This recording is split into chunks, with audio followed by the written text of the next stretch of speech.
The C-SPAN networks bring you long-form public affairs programming from the nation's capital and are a public service of your television provider. C-SPAN, created by cable.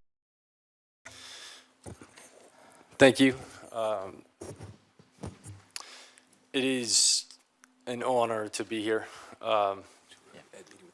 As a young man raised and brought up in the public school system, I pledge my allegiance to that flag every single day. And the honor, maybe one of the greatest honors in my life today, is to be here and leverage the work that I've done as testimony that may in some way benefit this nation that I love. I'd like to start by saying thank you to Chairman Corker for your leadership in this endeavor, and to Senator Cardin. Your leadership has been extraordinary, and I'd like to also say thank you to the rest of the committee that has supported this effort. This is a bipartisan effort, and in a country that is riddled with bipartisan separation on so many things, slavery seems to come up as one of these issues that we can all agree upon. And I applaud you for your agreement, and I believe in you and your leadership and your ability to take us out of it. I'm here today to defend the right to pursue happiness. It's a simple notion, the right to pursue happiness. It's bestowed upon all of us by our Constitution. Every citizen of this country has the right to pursue it. And I believe that it is incumbent upon us as citizens of this nation, as Americans, to bestow that right upon others, upon each other, and upon the rest of the world. But the right to pursue happiness for so many is stripped away. It's raped. It's abused. It's taken by force, fraud, or coercion. It is sold for the momentary happiness of another. Now, this is about the time when I start talking about politics that the internet trolls tell me to stick to my day job. So I'd like to talk about my day job. My day job is as the chairman and the co-founder of Thorn. We build software to fight human trafficking and the sexual exploitation of children. And that's our core mission. My other day job is that of the father of two, a 2-month-old and a 2-year-old. And as part of that job that I take very seriously, I believe that it is my effort to defend their right to pursue happiness and to ensure a society and government that defends it as well. As part of my anti-trafficking work, I've met victims in Russia. I've met victims in India. I've met victims that have been trafficked from Mexico, victims in New York and New Jersey and all across our country. I've been on FBI raids where I've seen things that no person should ever see. I've seen video content of a child that's the same age as mine being raped by an American man that was a sex tourist in Cambodia. And this child was so conditioned by her environment that she thought she was engaging in play. I've been on the other end of a phone call from my team asking for my help because we had received a call from the Department of Homeland Security telling us that a 7-year-old girl was being sexually abused, and that content was being spread around the dark web. And she had been being abused, and they'd watched her for 3 years, and they could not find the perpetrator, asking us for help. We were the last line of defense. An actor and his foundation were the potential last line of defense. That's my day job, and I'm sticking to it. I'd like to tell you a story about a 15-year-old girl in Oakland. We'll call her Amy. Amy met a man online, started talking to him. A short while later, they met in person. Within hours, Amy was abused, raped, and forced into trafficking. She was sold for sex. This isn't an isolated incident. There's not much that's unusual about it. The only unusual thing is that Amy was found and returned to her family within 3 days using the software that we created, a tool called Spotlight. And in an effort to protect its capacity over time, I won't give much detail about what it does, but it's a tool that can be used by law enforcement to prioritize their caseload. It's a neural net. It gets smarter over time. It gets better, and it gets more efficient as people use it. And it's working. In 6 months, with 25% of our users reporting, we've identified over 6,000 trafficking victims, 2,000 of which are minors. This tool is in the hands of 4,000 law enforcement officials and 900 agencies. And we're reducing the investigation time by 60%. This tool is effective, it's efficient, it's nimble, it's better, it's smarter.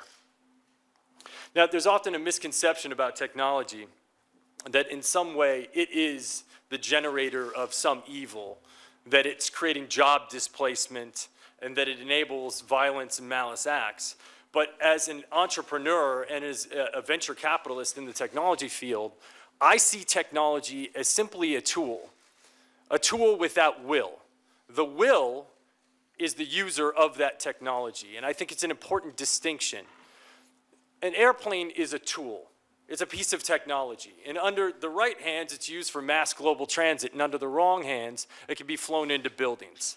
Technology can be used to enable slavery, but it can also be used to disable slavery, and that's what we're doing. I alluded to a phone call that we got from the Department of Homeland Security about this girl that was being trafficked on the dark web.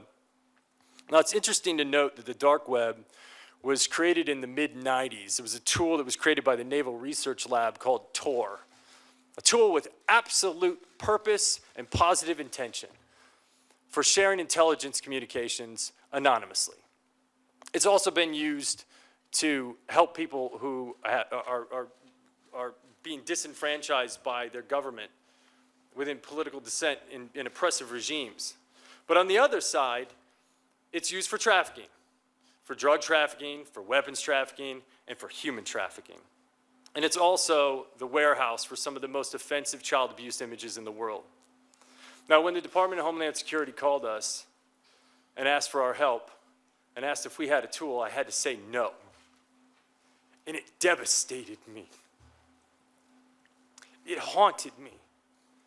Because for the next 3 months, I had to go to sleep every night and think about that little girl that was still being abused. And the fact that if I built the right thing, we could save her. So that's what we did. And now, if I got that phone call from Greg, wherever you're at, the answer would be yes. We've taken these investigation times of dark web material from 3 years down to what we believe can be 3 weeks.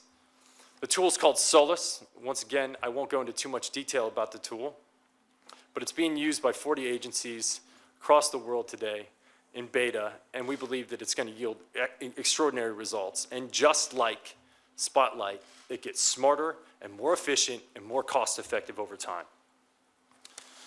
So where do we go from here? What do we need?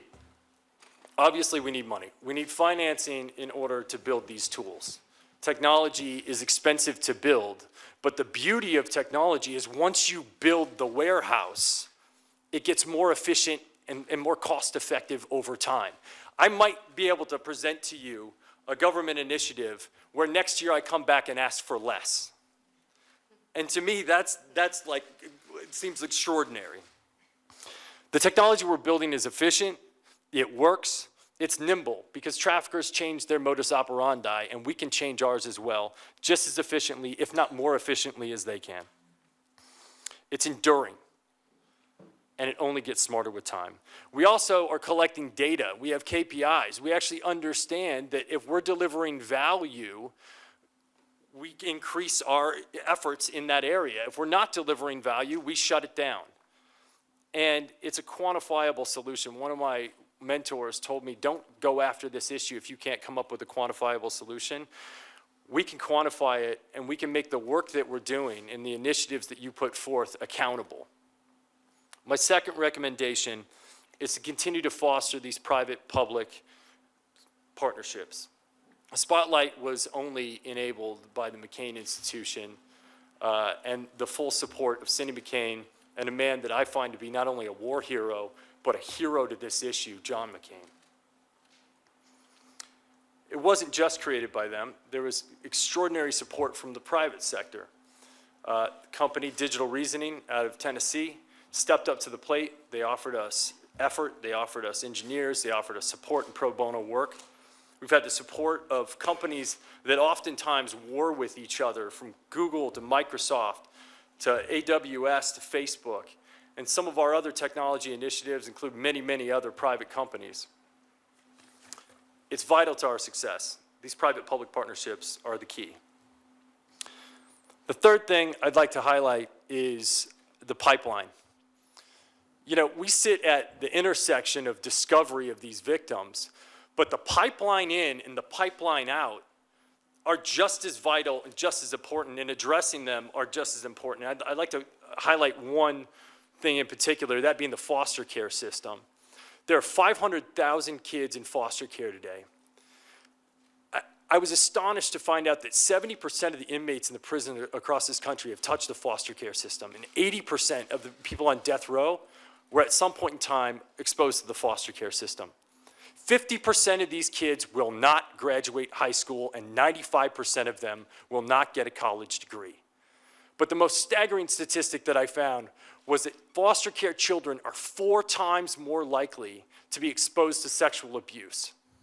That's a breeding ground for trafficking. I promise you that's a breeding ground for trafficking. But the reason I looked at foster care is that it's a microcosm. It's a sample set that we have pretty extraordinary data around to date, even though we can't seem to fix it. It's a microcosm for what happens when displacement happens abroad as the unintended consequences of our actions or inactions in the rest of the world. When people are left out, when they're neglected, when they're not supported, and when they're not given the love that they need to grow, it becomes an incubator for trafficking. And this refugee crisis, if we want to be serious about ending slavery, we cannot ignore it, and we cannot ignore our support for this issue in that space, because otherwise we're going to deal with it for years to come. The outbound pipeline. There's just not enough beds. The bottom line is, once someone is exposed to this level of abuse, it's a mental health issue. And there aren't enough beds, there's not enough support, and we have to have the resources on the other side. Otherwise, the recidivism rates are through the roof. It's astonishing, because when Maslow's hierarchy of needs are not being met, people resort to survival, and if this is their means of survival and the only source of love that they have in their life, that's what they go for. So we have to address the pipeline out, and we have to create support systems on the other end. It's not an entitlement, it's a demand to end slavery. My fourth and final recommendation is the bifurcation of sex trafficking and labor trafficking. They're both aberrations, they're both awful. They're both slavery, and they're both punitive, in fact. But the solution sets are highly differentiated. When you look at sex trafficking, a victim is most often present at the incident of commerce. And this provides an opportunity for drastic intervention. Whereas in labor trafficking, the victims are being hidden behind the manufacturers and the merchandisers. And it requires an entirely different set of legislation and proactivity and enforcement in order to shut it down. Now, there's a lot of rhetoric that's going on in the world right now about job creation in the United States. Well, if we want to create jobs in the United States, I would ask you to consider eliminating slavery from the pipelines of corporations. Because a lot of that slavery is happening abroad. And if we ask those corporations, under extreme pressure, that if you don't change it, you are going to be penalized. And if you don't clean up that pipeline, it's going to mean trouble.